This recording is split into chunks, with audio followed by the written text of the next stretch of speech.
This is Brian Terrian here, shooting this video today to address an important situation that just came in as I returned from lunch. A member has a hearing in 22 days, doesn't feel she's adequately represented for her Social Security disability hearing, and would like to know if she can fire her attorney. So, here's a few segments of the email. She has a hearing in 22 days, coming up pretty quick. She doesn't feel that the representative has helped her. She started getting bills from them even though they told her that she wouldn't get charged unless they won her case. That's an interesting one. And they said that they would sue her if she fires them. I'm not sure what to do with this. So here's a few words of advice. First of all, for anybody listening out there that's going through the disability approval process or thinking about it, you are responsible for understanding what to do and what not to do so that you can hold those accountable that you hire to their job. Otherwise, how are you going to know that they're doing the job, right? And that's what we do here at the Disability Digest for free. So take advantage of it.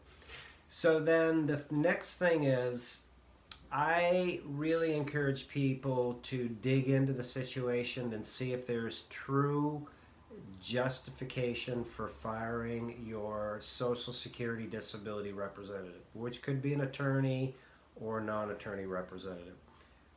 Part of the challenge here is individuals don't understand the process, they don't understand what should be done and what should not be done. So they get impatient, they get frustrated with the delays, which are out of most people's control, and they start wanting to fire people. That's the wrong reason, in my opinion. So first of all, what have they done wrong? Now, the part that she's getting bills and she hadn't been to a hearing, I don't know what the agreement was, but maybe they said that you're going to pay for your medical records and administrative costs, and we'll bill you for those once your hearing comes up. I don't know, you need to look into this. So try to work it out. That's my first suggestion. Now, you can fire a Social Security disability representative.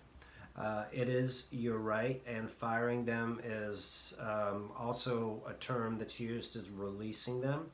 And you can do it for free. It's a simple process where you send them a letter with certain language and they are released from your case. And we have the directions here at the Disability Digest. Hand deliver it, fax it, send it return receipt, and do that. Now, here's where it gets a little sticky.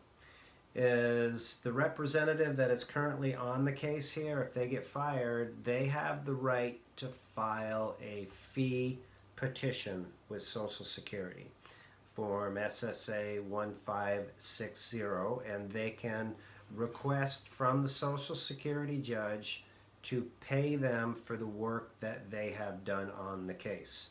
They need to document the hours, the activity, and different critical things that they did, submitted in a report with this SSA 1560 form, and the judge will either approve it or deny it. So if they've done work on the case, they can collect on it. Now, what this presents is a challenging situation for this member, because if they fire them and this group is not going to waive their fee, and she goes, I'm presuming it's a she, goes and tries to get another disability representative, and they're going to work on this case and bust their hump to get the case approved and incur the expenses and whatever's going on, they could be working for 50% of the fee.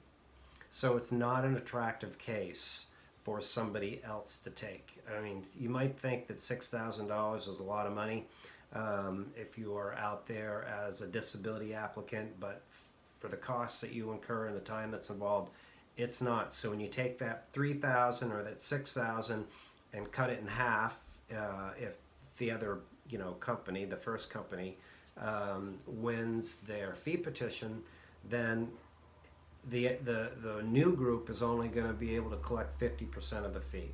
The max fee that can be paid is $6,000. Probably should have explained that in advance.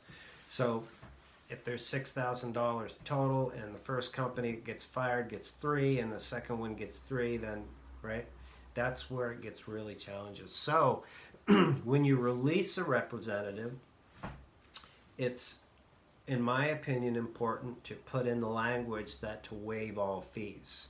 Now whether they do or not is a different story, but if you release them and say waive all fees, then you're free to go. So if there's some wrongdoing here that can be proved and put in there, then that could perhaps have an influence on the judge that reviews the fee petition to not grant it. Don't know, but it's possible. So those are some of the challenges that are presented in this situation and some of the possible options. I'm going to go back to my best solution is to try to work it out. And if you can't, document the wrongdoing, tell them why they're fired, tell them to waive their fees, and move on. Now, with the hearing coming up in 22 days, this might take some time. It could be that you go into court and you just ask for an extension without a disability representative if you waive the first one until you get this cleaned up. That's another possible angle.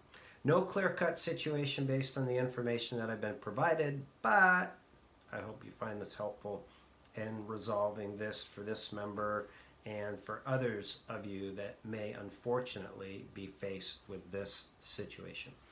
This has been Brian Terrian from the Disability Digest. Make it a great day.